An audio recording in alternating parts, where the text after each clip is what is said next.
Culture Soccer.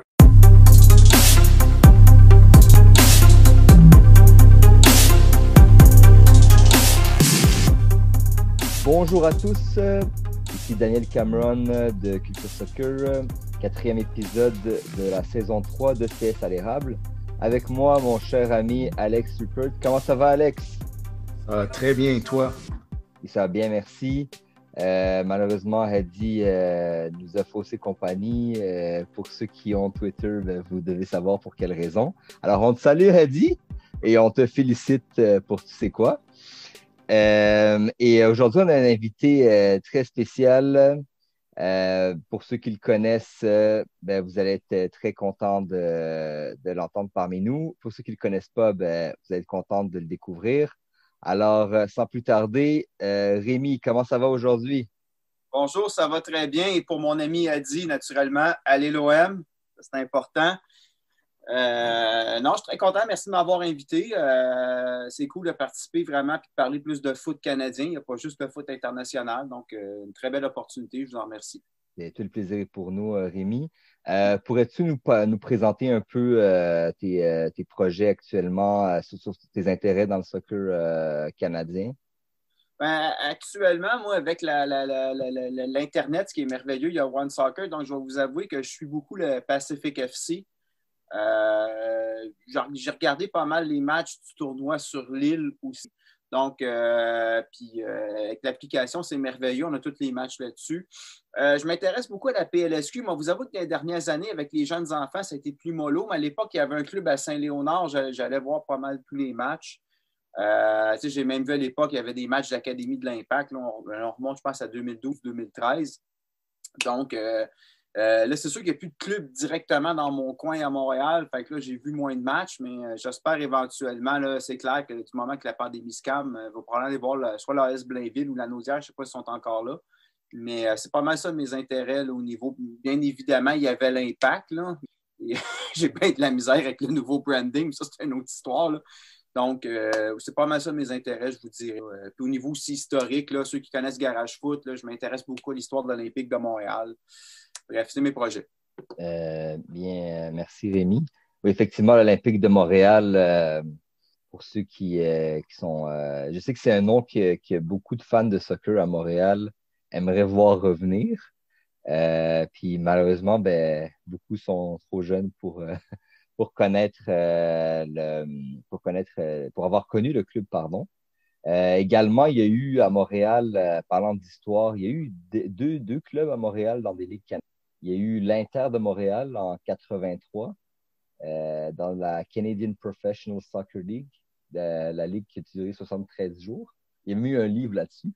Il y a eu également le Supra de Montréal, qui est un peu comme l'ancêtre de l'Impact, là, qui a joué dans la Canadian Soccer League. Et il y a eu beaucoup de bons joueurs canadiens qui ont joué là-dedans. Toi, tu connais un peu ces deux clubs-là, Rémi? Pour le Supra, moins. Mais je sais, par exemple, pour l'Inter, ce qui est intéressant, moi, en fait, quand l'Inter est arrivé en 83, j'avais 1 an, donc j'étais trop petit.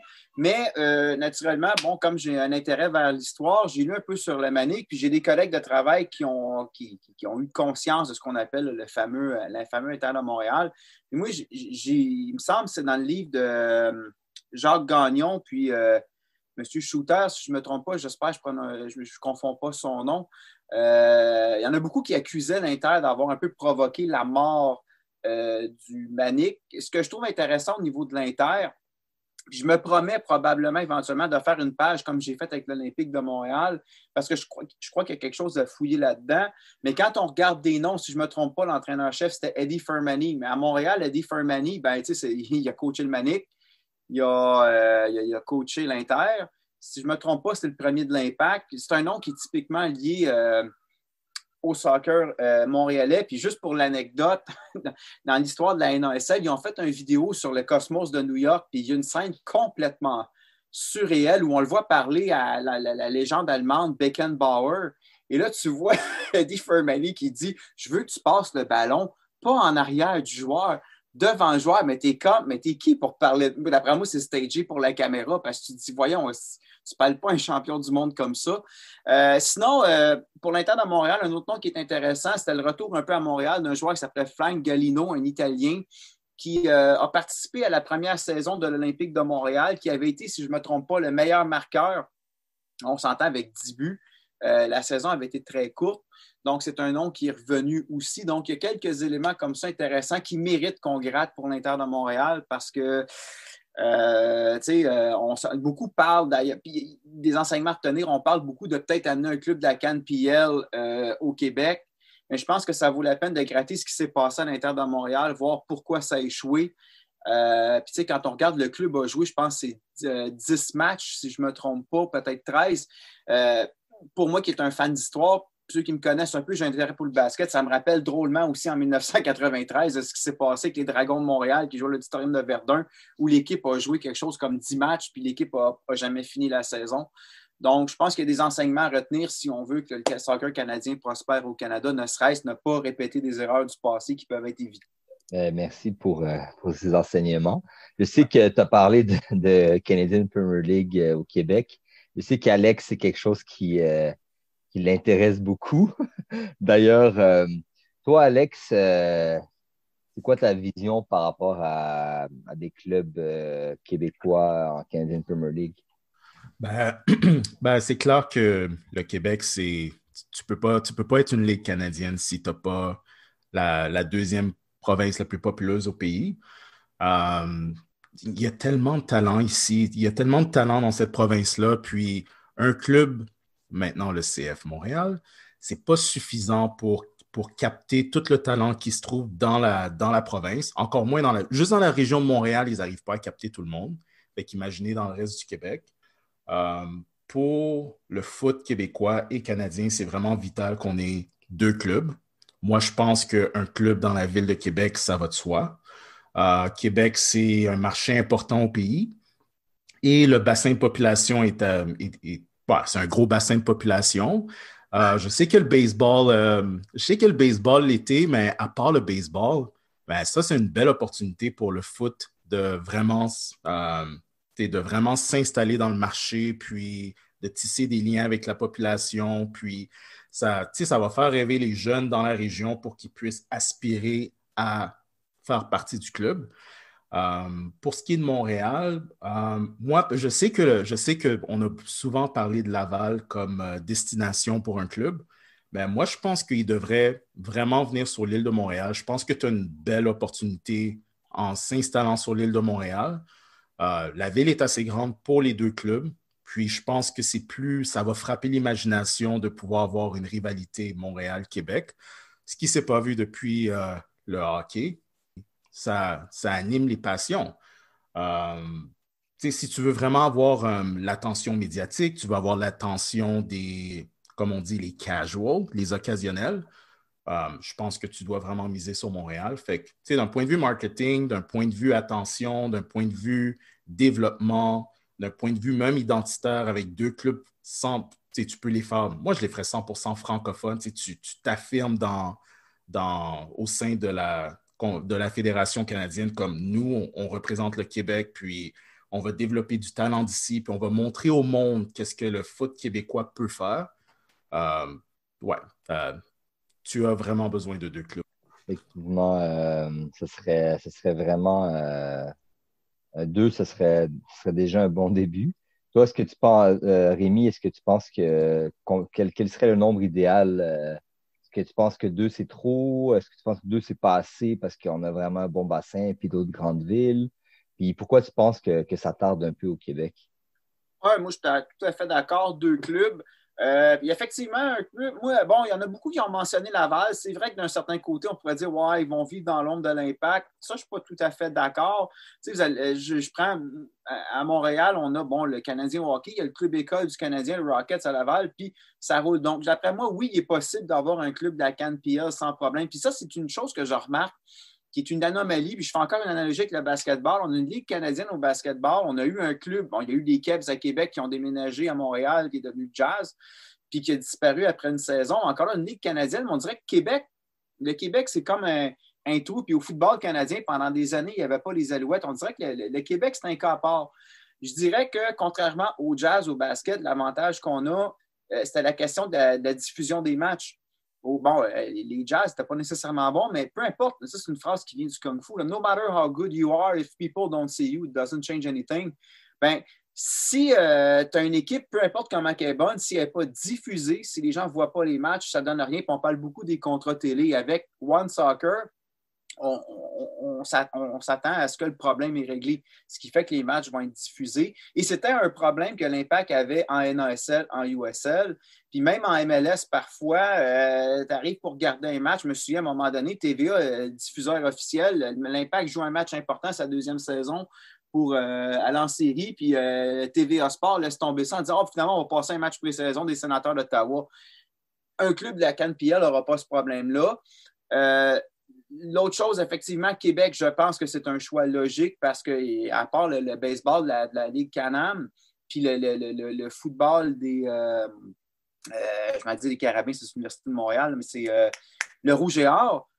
Au niveau sportif, actuellement, il n'y a pas grand divertissement et je suis convaincu que les gens seraient intéressés à aller voir des matchs. Donc, oui. Puis à Montréal, l'autre chose, il y a beaucoup de gens qui vivent des frustrations avec le rebranding de l'Impact.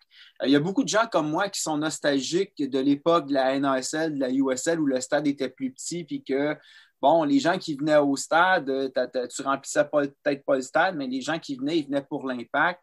Je crois qu'il y a peut-être des fans de l'Impact qui ne sont pas contents présentement, qui ont envie de se tourner puis de revivre cette époque-là nostalgique. Moi, je me souviens quand il y a eu l'événement IMFC Radio, j'en ai parlé de ça, de ce côté-là. L'Impact est devenu plus froid envers ses fans. Puis il y a beaucoup de gens qui commentaient, qui disaient qu'ils s'ennuyaient de cette époque-là. Donc, je pense que oui, la CanPL, c'est une bonne chose à Montréal. Ça prend au moins 2 clubs au Québec. Est-ce qu'on pourrait éventuellement en avoir un à Trois-Rivières et à Sherbrooke? Pour l'instant, je ne pense pas. Mais une bonne rivalité Québec-Montréal, par exemple, ça, je pense que oui, ça va fonctionner sans problème. Intéressant pour de vrai. Moi, personnellement aussi, je pense que Québec-Montréal serait déjà un bon début. Puis, de toute façon, actuellement, il y a 2 clubs proches de Toronto, là, que ce soit York ou Forge. Je ne vois pas pourquoi dans un territoire encore Même Hamilton. Ouais, c'est Forge à Hamilton, exactement. Ils sont pas sont dans un territoire plus restreint et tout, puis ils arrivent à cohabiter. Je pense que nous, on peut avoir une belle rivalité Québec-Montréal.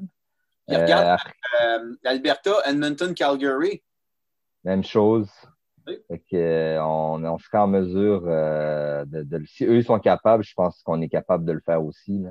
Après ça, comme tu as dit, Trois-Rivières, Sherbrooke, ben, s'il y a quelqu'un qui est prêt demain à embarquer, je pense que on va être les premiers contents qu'il y aura des nouveaux clubs au Québec. Mais pour l'instant, ça semble... Moi, j'ai toujours dit, si quelqu'un est prêt à faire un club n'importe où, qui a l'argent, je vais être content qu'il y ait un nouveau club dans la Canadian Premier League. Là. Je ne vais pas à juger. Pourquoi vous pensez que ça traîne un peu? Toi, Alex, pourquoi tu penses que ça tarde un peu au Québec pour le moment? Ben, tu sais, c'est plate à dire, mais ben, tu sais, c'est plate à dire, mais il va falloir quand même en parler. Tu sais, tu as le phénomène, les 2 solitudes. Canada anglais, Canada français. Fait que, tu sais, on sait que quand la Ligue a commencé, puis je me rappelle quand Paul Byrne était le président de la CPL, il s'excusait, tu sais, c'est comme, je suis désolé, je sais pas parler français, puis c'était difficile de rejoindre la Ligue en français, puis ils étaient pas, tu sais, c'est sûr que ça a joué, tu sais, parce que la Ligue avait pas vraiment de racines au Québec, puis ça, c'est quelque chose que j'avais déploré, que dans la hiérarchie de la Ligue, tu n'avais pas de un sous-commissionnaire ou un co-commissionnaire qui est au moins bilingue ou quelqu'un dans le staff senior qui parle français. C'est sûr que ça a joué parce que Canada-anglais, ça va toujours commencer avec Toronto. Fait que tout est parti de Toronto, la Ligue est là, les clubs ont commencé là.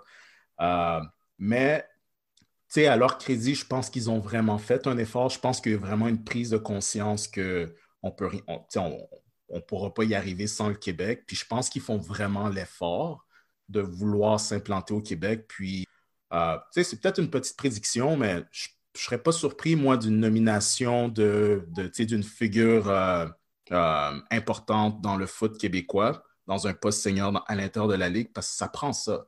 Tu ne peux pas juste mettre 2 clubs au Québec, un à Montréal, puis un à Québec. Puis, OK, les clubs sont là, et puis on move on. Si tu veux vraiment te démarquer comme ligue, tu ne peux pas faire comme la Ligue nationale de hockey puis avoir Gary Bettman avec sa face de baveux qui arrive une fois par semaine pour une fois. You can't do that.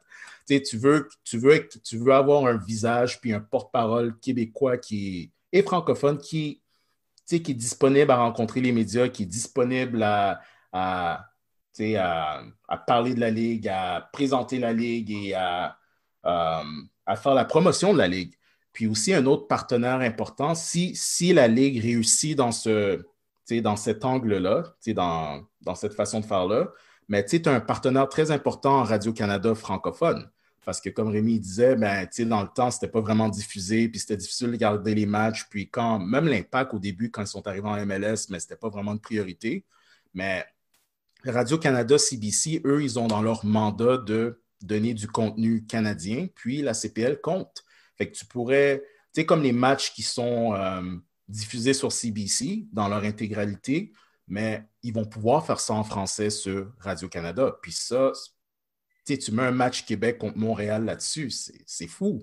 Puis en même temps, tu pousses les deux clubs, right? Parce que si tu es Montréal, tu veux pas qu'à la fin de la saison, tu es le monde de Québec qui dise, ben, Montréal sont pas bons, nous on est les meilleurs, puis whatever. Les deux clubs vont se pousser parce que, je sais pas, la dernière fois que les Nordiques étaient là, Montréal a gagné la Coupe Stanley. Puis quand les Nordiques étaient partis, qu'est-ce qui est arrivé?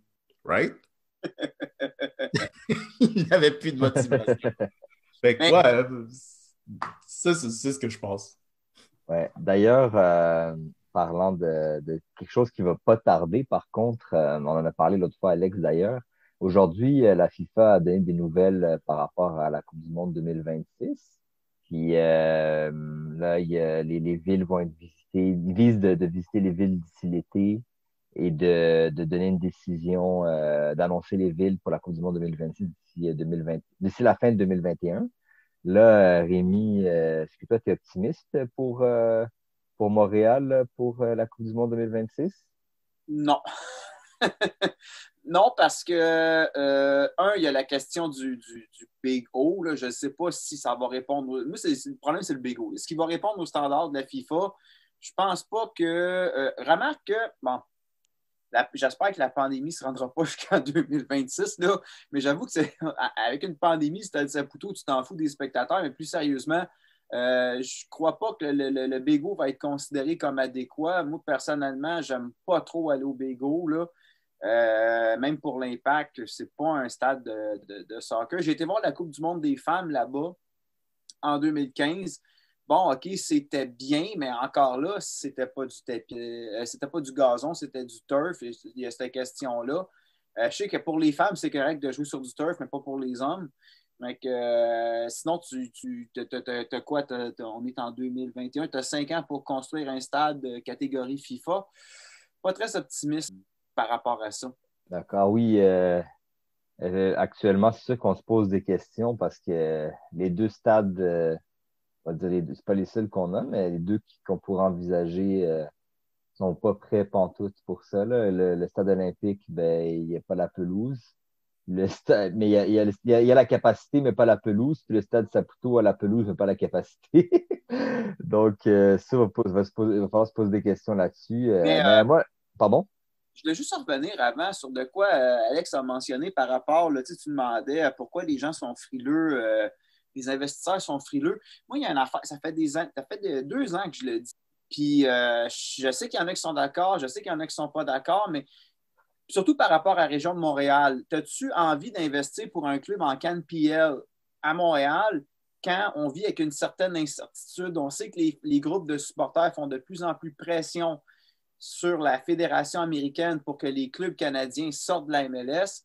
Là, il y en a beaucoup qui me disent « Ouais, c'est des franchises, ils ont payé. » Je suis d'accord, mais quand ça a été le temps de sortir les affaires de la NASL, de sortir des clubs, ils ne sont pas souciés trop de l'histoire des franchises payées. Puis je sais que c'est en 2013, en 2014, il y avait eu un échange d'Impact le gars, il avait un nom qui sonnait japonais, là, Nakadajiman, je ne me souviens plus exactement, là, j'ai pas vu. Puis ça avait créé des tensions avec la FIFA parce que la FIFA était comme, ouais, mais là, c'est la même ligue, mais c'est deux fédérations. Il y a la Fédération canadienne.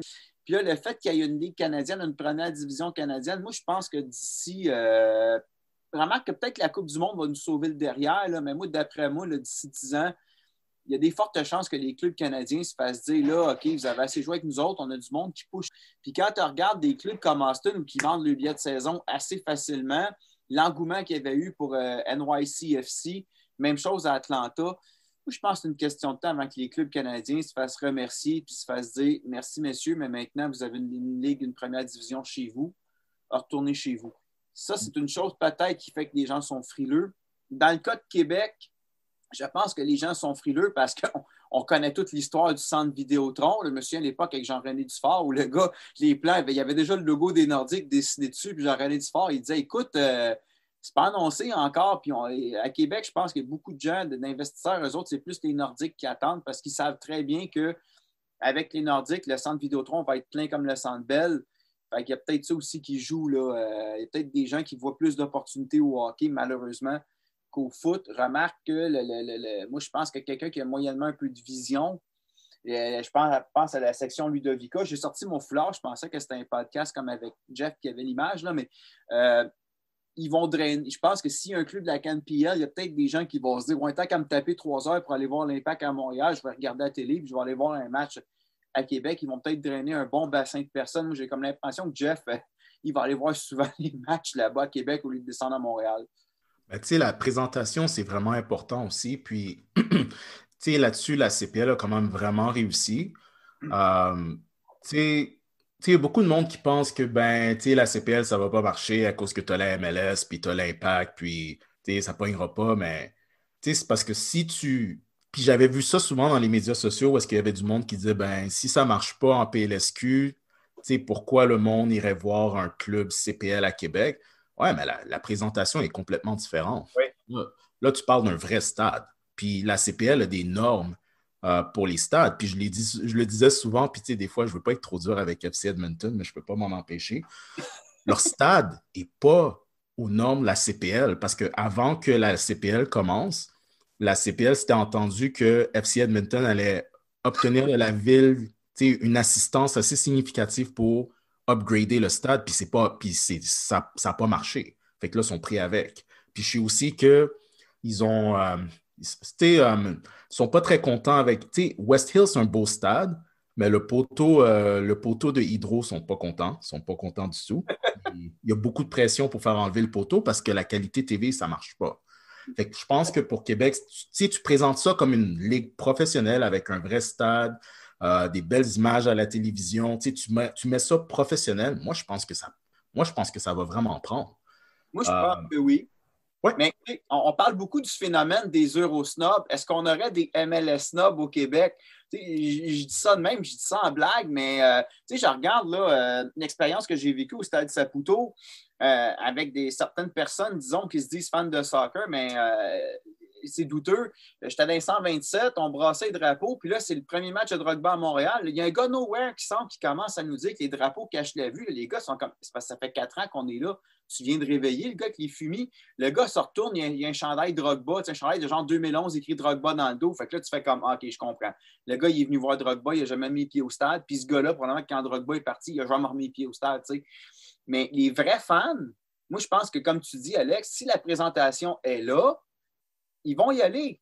Et moi, je suis convaincu que oui, ça va réussir. Le problème, c'est peut-être les gens autour qui gravitent, qui ne comprennent pas trop. C'est peut-être eux que ça va être un peu plus dur à comprendre. Mais si tu mets l'argent à la bonne place, que tu fais les choses correctement, je veux dire, si l'Impact a levé à une époque, rappelez-vous, l'Impact, sa première saison, là, c'est l'année que le Canadien a gagné la Coupe. Ce n'était pas le meilleur timing pour amener une équipe. Puis pourtant, l'équipe a pris son envol, puis elle a persisté avec le temps. Il faut être patient. Il ne faut pas faire comme l'Inter, puis après 10 matchs, dire là, on n'a pas d'assistance, on ferme. Mais si les choses sont faites correctement, moi, je pense qu'un club à Québec, ça va fonctionner. Et je pense que ça va fonctionner solide même à ça, puisque c'est le sport de l'avenir. Tu as une communauté étudiante. L'Impact, quand ça a commencé, c'était pas mal des étudiants. Moi, je me souviens, dans le COP, c'était beaucoup des étudiants de cégep. Oui, tu avais des familles, tu avais des gens autour.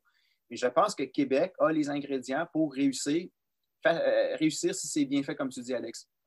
Ben, tu sais, les Eurosnobs, je sais pas, parce que, tu sais, ça, c'est si tu prends pour acquis que l'Impact CF Montréal est au même niveau que le Canadien de Montréal dans la province. Moi, je peux te dire que, je suis de Repentigny, puis j'ai habité Montréal, surtout dans le West Island. Tu sais, à l'ouest de Décarie, oublie ça, là. L'Impact sont juste pas là. Puis en banlieue, ils sont pas là non plus. Est-ce que le monde capote sur l'Impact à Québec? Je suis pas convaincu. Puis depuis que j'ai déménagé à Toronto, le monde dit puis Toronto, ils font vraiment, toutes les courbettes pour essayer de faire à croire à tout le monde qu'on est, on est l'équipe de l'Ontario. Are you kidding me? À Ottawa, il y a personne, tout le monde s'en fout à Ottawa. Hamilton, tout le monde s'en fout. Dans le 905, en banlieue, tout le monde s'en fout. Puis moi, j'habite Toronto, puis je pense que tout ce qui est au sud de l'avenue, tout ce qui est au nord de l'avenue Eglinton, ils ne touchent pas à ça. Toronto FC, là, c'est vraiment centre-ville, le quartier Liberty Village, ceux qui sont sur la ligne de métro puis la ligne de train. En dehors de ça, I don't buy it. Puis le pire, c'est que je suis capable de backer ce que je dis. Les codes d'écoute à la TV, c'est pas là. Ça augmente. Je ne veux pas être de mauvaise foi. C'est vrai que ça augmente. Mais tu compares ça contre d'autres sports, puis je ne parle même pas de hockey, tu compares ça avec la CFL, c'est pas dans la même ligue du tout. Fait que, la CPL, elle arrive vraiment à un moment intéressant où est-ce que l'intérêt pour le foot augmente, la démographie change, tu as plus d'immigration. Là, tu avances vers une Coupe du Monde, puis là, tu as comme la Golden Generation avec Jonathan David puis Alphonso Davis, fait que ça fait monter l'intérêt. Puis, tu as beaucoup de potentiel pour aller chercher des nouveaux fans. Tu sais, j'entendais souvent les commentateurs qui disent « Ah, mais là, on ne veut pas un club CPL à Montréal parce que, tu sais, ça va faire mal à l'Impact, puis l'Impact n'est pas capable de remplir son stade. » Non, il y a assez de fans pour tout le monde. C'est pas parce que l'Impact n'arrivait pas à remplir son stade qu'un club CPL ne pourra pas aller chercher des nouveaux fans. Moi, je ne pense même pas qu'ils vont se battre pour les mêmes fans. La CPL, puis on l'a vu dans leur branding, puis comment ils ont lancé leur club, il faut que tu leur donnes. Ils sont incroyablement brillants pour capter l'identité de la clientèle qu'ils essayent d'aller chercher, puis de la rentabiliser. C'est pour ça que le monde, ils me disent, Valor, ça ne veut rien dire pour nous. Ma réponse là-dessus, c'est que Valor, ce n'est pas pour toi. Ouais. Si tu habites Winnipeg, tu dis Valor, tout le monde à Winnipeg sait c'est quoi Valor. It's not for you, c'est pas pour toi, mais Valor, ils ont fait ce qu'ils avaient à faire pour aller chercher le monde dans leur stade. Puis même avec une équipe super média qui était pourrie à l'os, c'était une des meilleures assistantes qui avait le plus de spectateurs dans la ligue. Hamilton, Forge, si vous allez au chute du Niagara puis vous passez par l'autoroute 401, vous allez voir plein de boucanes qui sortent de Hamilton. Ça, c'est les grosses usines d'acier. Ça fait partie de leur identité. Tu dis Forge, c'est quoi ça, Forge? I don't get it. It's not for you, c'est pas pour toi. Fait que je pense qu'au Québec, je ne veux pas encore taper sur le CF Montréal avec le flocon de neige, mais je pense qu'un club à Québec ou à Montréal vont être excessivement brillants pour aller chercher qu'est-ce qui touche le plus leur communauté, puis les rassembler autour de leur club. Moi, je pense qu'il y a énormément de potentiel.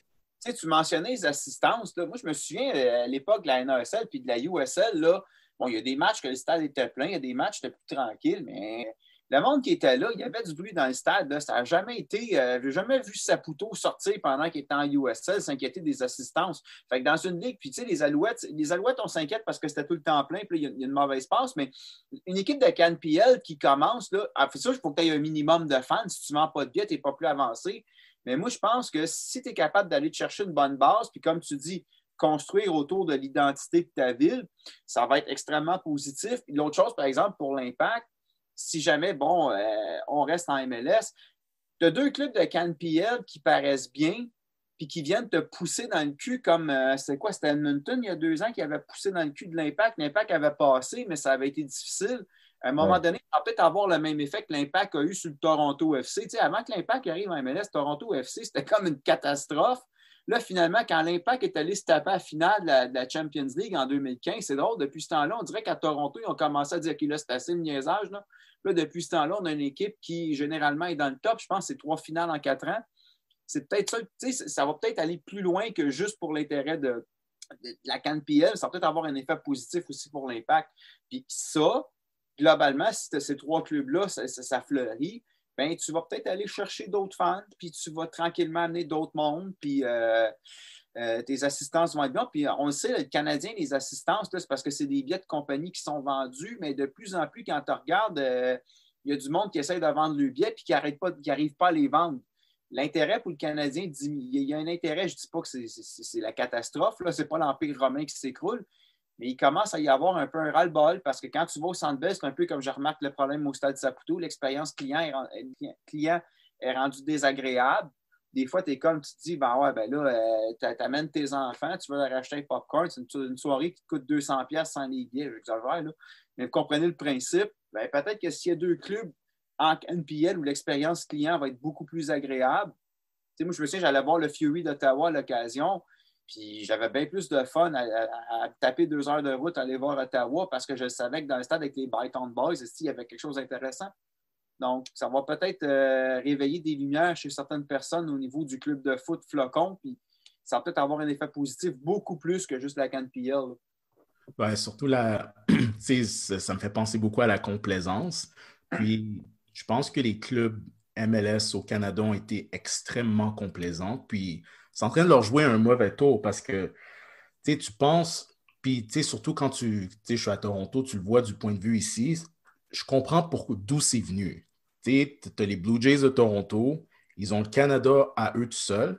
Mais ça a pris des décennies pour que ça s'éteigne, pour que ça puisse s'étendre dans toutes les provinces. Parce que maintenant, quand les Blue Jays vont à Seattle, la moitié du stade, c'est des Canadiens de Vancouver qui traversent la frontière pour aller les voir.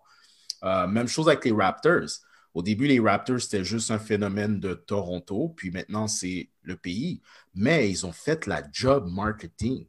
Puis la chose que j'ai toujours reproché à l'Impact, puis ça, c'est en tant que résident de Repentigny ou du West Island, c'est que c'est comme, OK, on a tout le pays splitté en 3 clubs. On va faire nos affaires, mais éventuellement, on va grossir notre base petit à petit. Puis je pense qu'ils n'ont jamais vu la CPL venir de nulle part. Puis là, c'est trop tard parce que, d'un point de vue, affaires, puis ça me fascine vraiment les affaires. La stratégie business de la CPL est brillante parce que tu sais que les 3 villes sont MLS. Puis, on va aussi revenir sur le côté snobiste Eurosnob. Mais, si tu prends la population canadienne en entier, les 2 tiers du pays n'ont pas de club MLS. Fait que là, la CPL, elle arrive puis elle dit, ben nous, on va servir les 2 tiers. Puis, tu sais que les 2 tiers du pays ne sont pas servis par les clubs MLS. Puis, il y a un bon dicton dans le Canada anglais qui dit Everybody hate Toronto. Tout le monde déteste Toronto. Même le monde dans les banlieues ici déteste Toronto. Puis, la CPL, ce qu'elle fait, c'est qu'elle met des clubs un peu partout. Puis, elle se concentre vraiment sur le côté communautaire, identitaire, puis forger des liens avec la population, puis donner aux fans ce qu'ils veulent, puis aux partisans ce qu'ils veulent. Puis, ce qu'ils ont été faire, c'est couper les clubs MLS directement, ont été joués dans les banlieues des clubs MLS. York 9, c'est à North York, dans le nord de Toronto, c'est un quartier nord. Hamilton qui est à l'ouest, puis là, on a des rumeurs de clubs à l'est de la ville. Là, maintenant, tu parles de Laval ou Montréal, mais ça va couper les banlieues à l'Impact. Puis là, il y a aussi, on va mettre un club dans la grande région de Vancouver, mais... Avec le Pacific FC, il n'est pas dans la région de Vancouver? Non, il est dans l'île de Vancouver, mais c'est à Victoria. Ben, c'est proche de Victoria, en fait. C'est plus proche de Vancouver. Ouais. Fait que si tu mets un club dans le Fraser Valley, ben, les Whitecaps, ils viennent de se faire carrément couper l'herbe sous le pied dans la Fraser Valley parce que la ville de Surrey va avoir plus d'habitants. Il y a plus de monde qui vont habiter Surrey que Vancouver lui-même dans quelques années. Puis, c'est juste brillant. Puis, tu vois, les clubs MLS se font prendre à leur propre jeu. Puis, tu vois, moi, je vois ça comme de la complaisance. Est-ce que tu vas avoir des Eurosnobs? Oui, dans les 3 villes, dans le reste du pays, pas convaincu du tout. Si on vient à Québec, tu imagines un club Québec avec des joueurs de Québec. Je ne sais pas, moi, tu signes un Jackson Hamel qui revient à la maison, qui aide son club. Québec gagne la CPL. ce qui arrive, c'est la CONCACAF League. Là, tu as des clubs du Panama, de Honduras qui vont venir pour compétitionner dans ton stade. Puis en 2023, on sait que la CONCACAF va agrandir la Ligue des champions.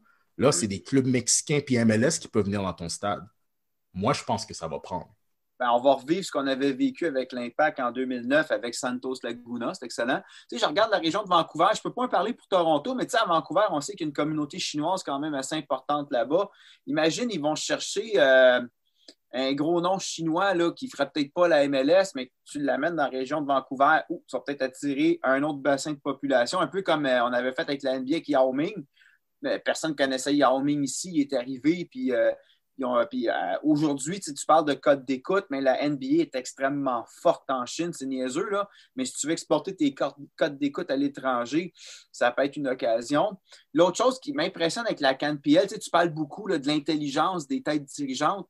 Il y a une chose qu'il ne faut pas oublier, le Canada, là, qui est un méchant problème et qu'on semble réussir à maîtriser bien, c'est la distance.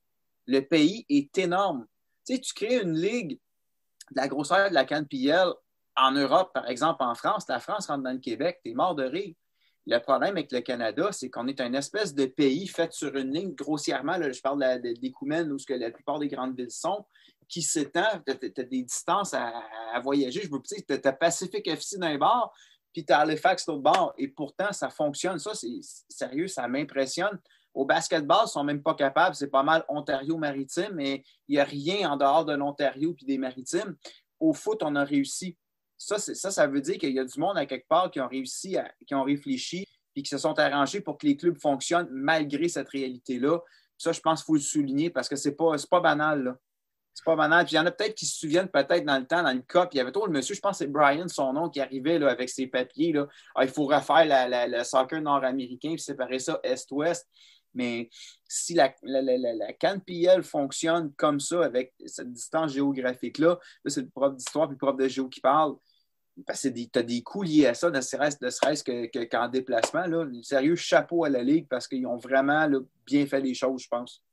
Ben, c'est l'intelligence, c'est surtout l'intelligence de la Canadian Football League, le football américain avec les règles canadiennes, c'est pour ceux qui ne sont pas de l'Amérique du Nord. C'est les mêmes cerveaux qui sont derrière la CanPL. Les propriétaires des Tiger Cats de Hamilton, c'est eux les propriétaires de Forge. Puis si ce n'était pas de Bob Young, il n'y a pas de Ligue canadienne de soccer. Je veux dire, il n'y a pas de Canadian Premier League. Je pense que j'avais affiché souvent sur Twitter un article qui parlait de Bob Young au début, que lui, au début, il voulait un club MLS à Hamilton. Puis il a été rencontrer la MLS, il a rencontré la USL. Puis lui, il a décidé de ne pas embarquer dans l'aventure MLS parce que, premièrement, il trouvait que pour les fans de Hamilton, les rivalités avec les équipes du sud des États-Unis, ça ne lèverait pas. Lui, ça, c'était son constat. C'est le constat qu'ils ont fait à l'interne. Puis aussi, ils ont trouvé qu'à part le Toronto FC, intéresser assez de monde à ça, ce serait plus difficile. Puis aussi, ils ne comprenaient pas les finances de la MLS. Pas que c'est sûr, ce que je veux dire par pas comprendre les finances, je ne dis pas que la MLS, ce n'est pas une ligue viable dont les valeurs explosent pas. Mais lui, il regardait le bottom line, puis c'était comme, nous, on va perdre des millions d'argent là-dedans, puis c'est un fait.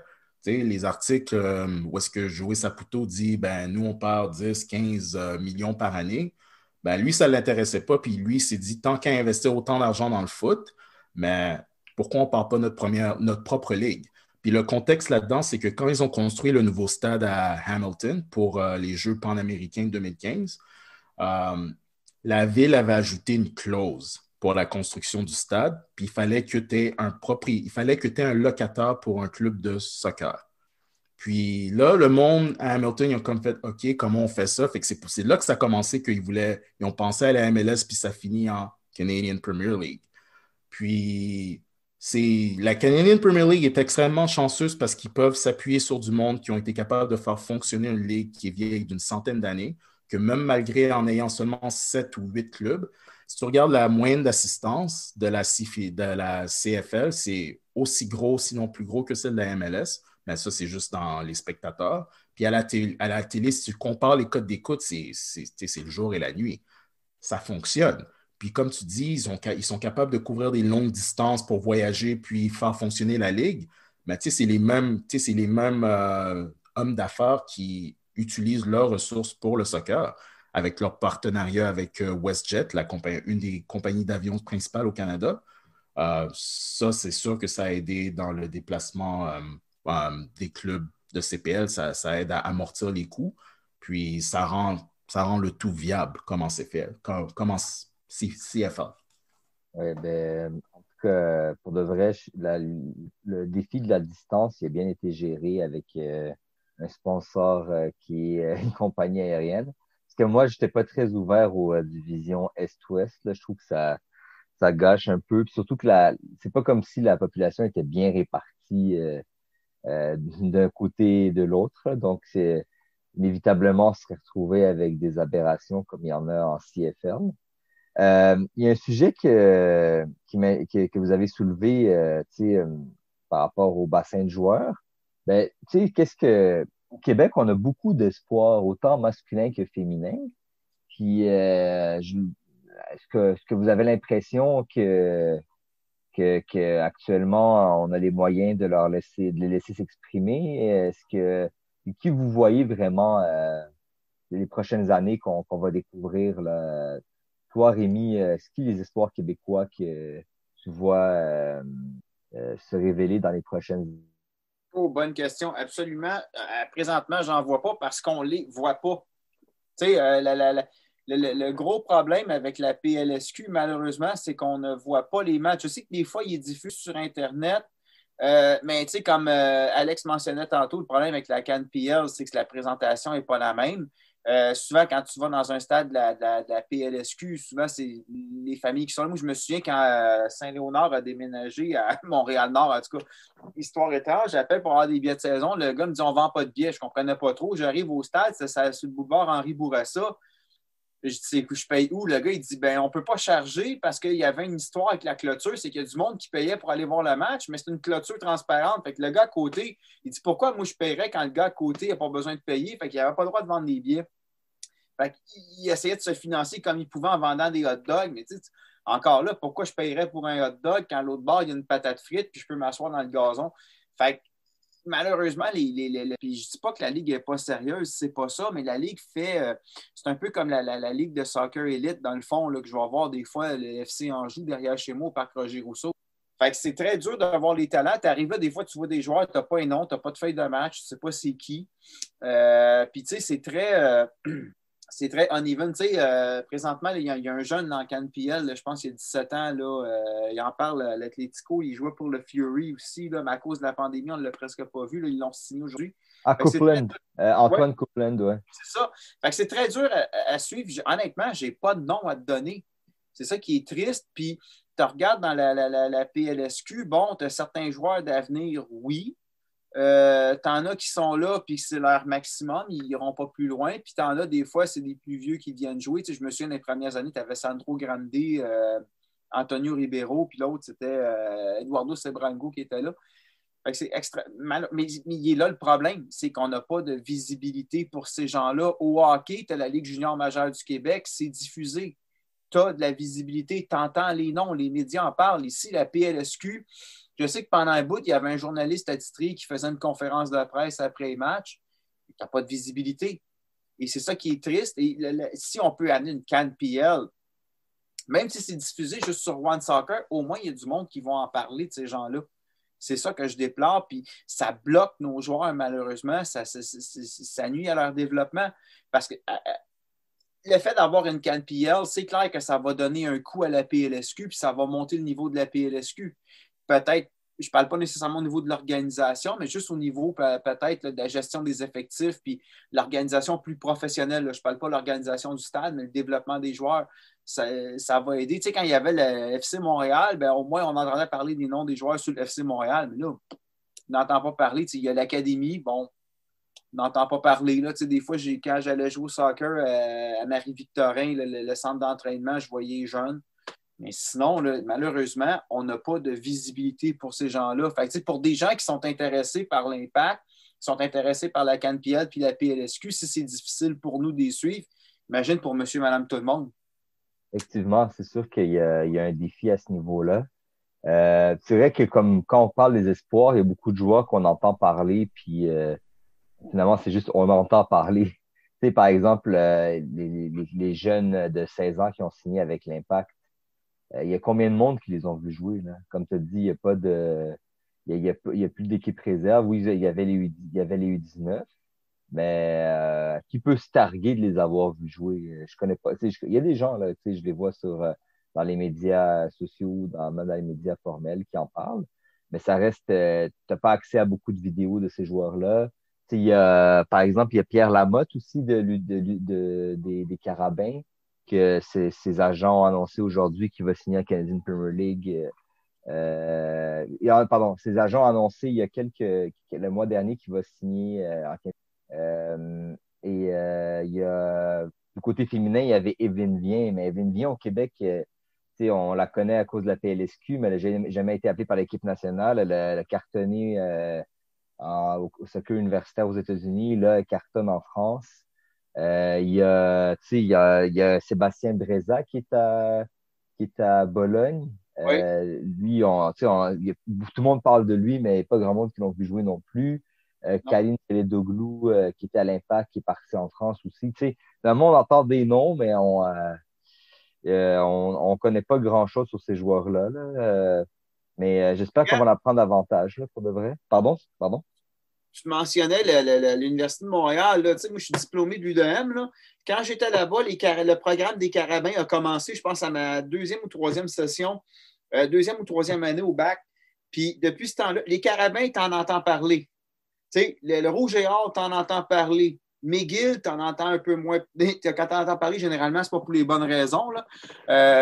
Mais on parle beaucoup de notre foot universitaire, le football américain. Les équipes de soccer, on n'en parle pas. Pourtant, il me semble, on devrait en parler autant. Là, je veux dire, c'est quand même. J'étais allé aux États-Unis en 2008 voir un match de la NBA.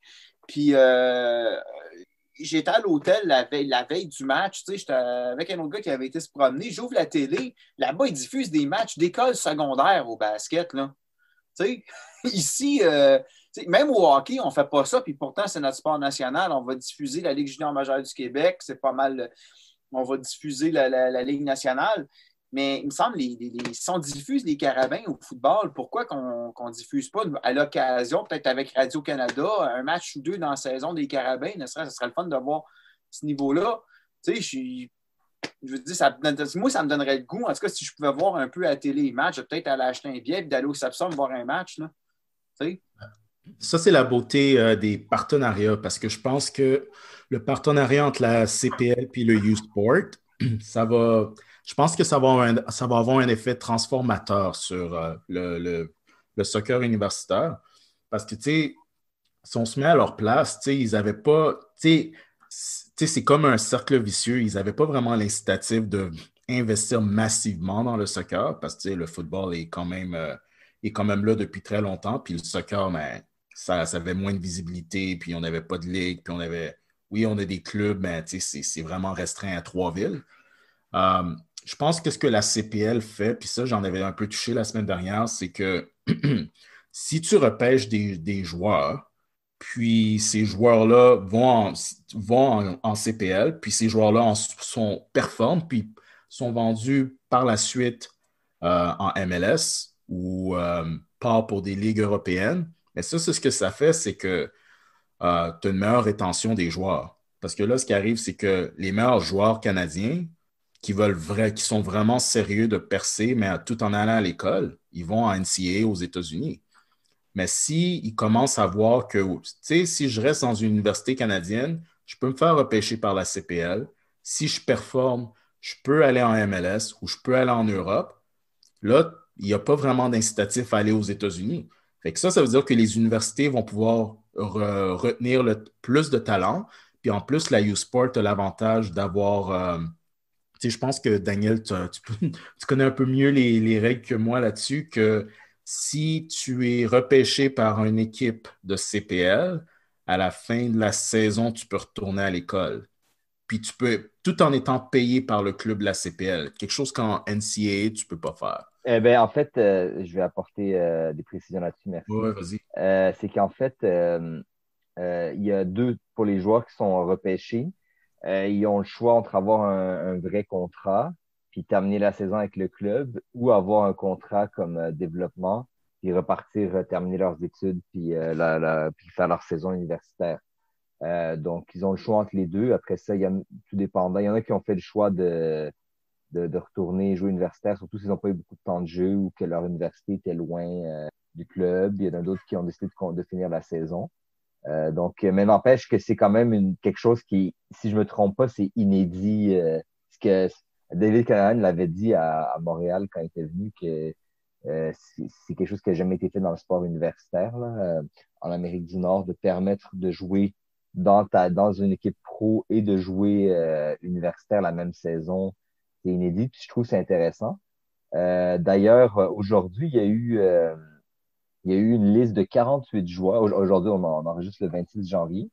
Il y a une liste de 48 joueurs que la Canadian Premier League a sorti pour le draft universitaire qui va avoir lieu ce vendredi, le vendredi 29 janvier, qui est disponible en ligne pour ceux qui s'intéressent.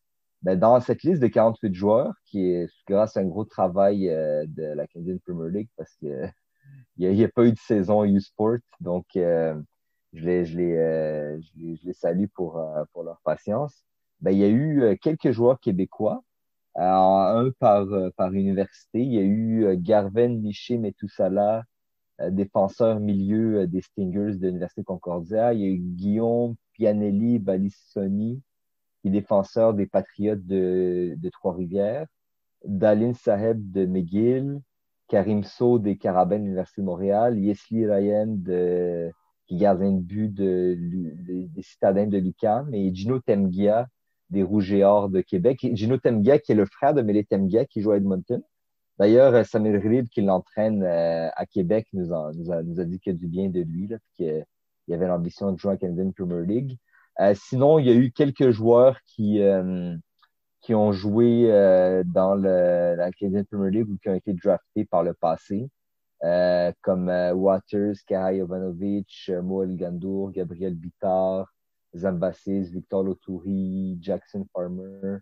Il y a aussi le frère de Richie Larea de Toronto FC, puis le frère de Jonathan Osorio de Toronto FC. Ça a été pas mal difficile de sortir une liste dans ces circonstances, mais on va souhaiter bonne chance. Puis ça offre tout. Tu sais, moi, comme je l'avais dit la semaine passée, le réseau universitaire, c'est une voie alternative. Tu sais, il y a les académies, il y a le semi-pro et tout, mais ça offre une certaine visibilité à des joueurs puis une deuxième chance tout en étant en mesure de poursuivre ses études. D'ailleurs, Rémi, toi, est-ce que tu penses qu'il devrait y avoir plus de partenariats entre l'universitaire et les clubs? Est-ce qu'il pourrait en avoir au niveau semi-pro, par exemple? L'universitaire est là.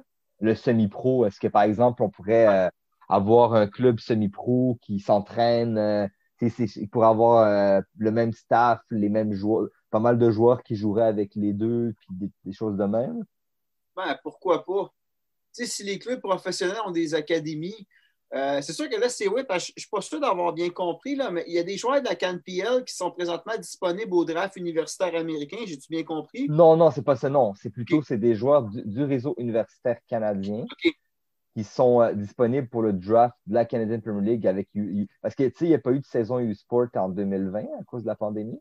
Donc, le département de recrutement de la Ligue a dû aller voir des matchs amicaux, voir des joueurs qui avaient joué universitaire, mais qui jouaient en PLSQ ou en Ligue 1 Ontario, pour nous sortir une liste de 48 joueurs, là. Puis il y aura 16 joueurs qui vont être. C'est deux tours. Chaque équipe a un tour chaque équipe a deux tours. Donc, premier tour, les 8 équipes. Deuxième tour, les 8 équipes. Ben, moi, j'ai aucun problème avec ça. Tu sais, ça peut être une forme de partenariat, un peu comme l'Impact avait eu aussi avec l'Ottawa Fury. Écoute, tu développes des joueurs, tu sais, dans un réseau universitaire, par exemple, bon, tu as peut-être des joueurs hyper talentueux qui vont avoir un potentiel d'être draftés pour la MLS, puis tu en as d'autres qui vont peut-être un peu moins talentueux, mais qui vont avoir le potentiel pour jouer dans des ligues comme la USL, comme la CanPL. Des fois, pourquoi pas? Tu sais, je veux dire, en plus, si jamais c'est le même staff, tu peux développer ton joueur dans le contexte universitaire, mais le contexte universitaire, ce n'est pas le contexte professionnel. Fait que pourquoi pas les préparer, surtout si certains veulent faire carrière. Tu sais, je serais curieux de voir, par exemple, on parlait du football canadien tantôt, un gars comme Duvernay-Tardif qui a passé par McGill et qui maintenant est rendu dans la NFL. Et d'ailleurs, il planifie revenir. Mais je suis sûr qu'au niveau du foot, probablement, il y aurait moyen de développer des structures qui permettraient. Tu sais, ça en prend juste un, par exemple, qui passe par l'Université de Montréal, puis qui, à un moment donné, il pop comme Alphonso Davies en Europe, puis qui brûle une saison. Ça en prend juste un. Puis tu vas vraiment créer un engouement. Là. On s'entend. Là, je suis sûr que Duvernay-Tardif, malheureusement, le 2020 il a comme un peu scrapé le bal. Là. Mais je suis sûr que si ça n'avait pas été de la pandémie, moi, je ne serais pas surpris qu'on ait des inscriptions au niveau football scolaire. Là, dans les écoles comme on a présentement. Là. Moi, je suis dans une école qui a un programme de sport-études. Tissot est passé par chez nous. Là. Mais je suis sûr que ça doit avoir un impact. Ben, tu sais, aussi les meilleurs joueurs canadiens, pour revenir à ce que je disais, si tu vois que tu as une avenue dans le foot universitaire, puis le soccer universitaire, puis tu réussis, ben, les universités, elles se disent, premièrement, ils vont être capables de garder leur talent, fait que les équipes vont être plus fortes. Puis quand tes équipes sont plus fortes, mais c'est un meilleur incitatif pour que l'université investisse dans du meilleur staff, dans un vrai programme de soccer, parce que de ce que je comprends, il y a quand même une bonne inégalité entre les universités, d'un bout à l'autre du pays. Il n'y a pas de parité. Fait que tu as des universités qui sont vraiment bonnes, puis tu as des universités c'est plutôt pas fort. Fait que si ce partenariat, c'est vraiment une chance de donner un incitatif aux universités d'être plus sérieux dans le soccer. Au moins l'amener au niveau où est-ce qu'ils sont sérieux dans le football. Puis, je peux juste vous donner un exemple de ça. Ben, York Lions à Toronto, ils ont un très bon programme de soccer. Puis, un des joueurs les plus célèbres qui a passé par York University à Toronto, c'est Marc-Anthony Kaye. Puis, Marc-Anthony Kaye, oui, il a joué dans l'Académie du Toronto FC, mais c'est à York University, c'est démarqué. Il avait compté 18 buts en 29 matchs pour l'université, puis il avait attiré l'attention de l'Académie. Puis, ils savent que York Lions a un excellent programme. Fait que si on pouvait étendre ça à plus d'universités, mais là, tu as l'autre effet que tu as des joueurs étrangers qui ont toujours voulu étudier en Amérique du Nord, mais là, tu risques de créer un nouveau marché où est-ce que tu as plus de joueurs étrangers qui vont vouloir s'inscrire dans nos universités canadiennes, ce qui rapporte beaucoup à nos autres universités. Puis, tu peux les attirer avec un bon programme et des débouchés vers le foot professionnel. Je pense que ce partenariat-là, c'est tout à fait souhaitable pour les deux parties. On va le souhaiter. D'ailleurs, parlant d'université, tout à l'heure, j'ai parlé elle a été sélectionnée par l'équipe féminine, par Bill Christman pour l'équipe nationale féminine pour la She Believes Cup avec Bianca Saint-Georges et Gabrielle Carl. Gabrielle Carl, ça fait quand même un moment qu'elle est sélectionnée. Là. Donc, pour Evelyne Viens et Bianca Saint-Georges, c'est leur première sélection. Donc, on va leur souhaiter bonne chance. D'ailleurs, on avait parlé la semaine passée de Rand Wilkinson qui parlait que pour les joueuses québécoises, c'était plus difficile d'aller jouer aux États-Unis. Donc, elles sont des pionnières. Alors, on va leur souhaiter bonne chance. De toute façon, on va en parler dans les prochains épisodes, que ce soit du draft, de la She Believes Cup, de l'expansion. On est toujours à l'affût de l'actualité du soccer canadien. Écoute, Rémi, je voulais te remercier pour ta présence aujourd'hui. Ça a été vraiment intéressant de discuter avec toi, avec Alex. Est-ce que tu peux nous dire, Rémi, comment on peut te suivre dans tes médias sociaux, site web? Actuellement, sur les médias sociaux, c'est Garage Foot FC. J'ai un compte Twitch où, avec la pandémie, j'ai streamé pas mal e-sports. Pour ceux qui aiment les arts martiaux, j'ai mon shaolinquebec.org qui est beaucoup plus basé sur le Kung Fu. J'ai un podcast qui s'appelle Au bord de l'eau. Je travaille là-dessus. J'écris des articles. En passant, je dois te remercier de l'invitation. J'ai vraiment aimé ça.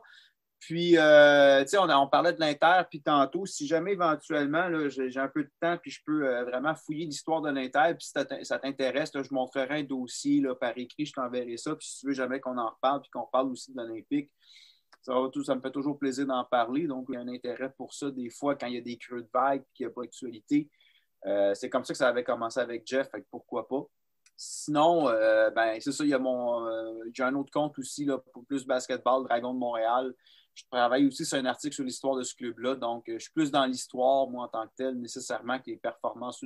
Merci encore de l'invitation. C'était super intéressant. C'est cool de voir que des gens, même s'il n'y a pas d'équipe au Québec, on en parle. Tu sais. Bien sûr, merci Rémi encore. Et bien sûr, la porte est toujours ouverte pour toi. On ne manquera pas de sujets de discussion. Merci Alex de péter le feu aujourd'hui. Ouais, super le fun et merci beaucoup à Rémi de s'être joint à nous. Super intéressant. Puis c'est sûr qu'on va avoir l'occasion de se reparler, c'est sûr et certain. Ouais, d'ici là, moi, je vais rêver à un club CPL à Montréal avec comme thème central la montagne. Parce que moi, je les vois jouer dans le stade McGill avec vue sur le centre-ville. Moi, je suis sûr que ça pognerait. Mais ça, c'est dans mes rêves. Qui sait, ça va peut-être être réalité. Mais ouais, c'était super le fun. Rémi, très, très intéressant. Puis, Daniel, toujours un plaisir de discuter avec toi. Parfait, merci les gars. Alors, merci à nos auditeurs et à la semaine prochaine.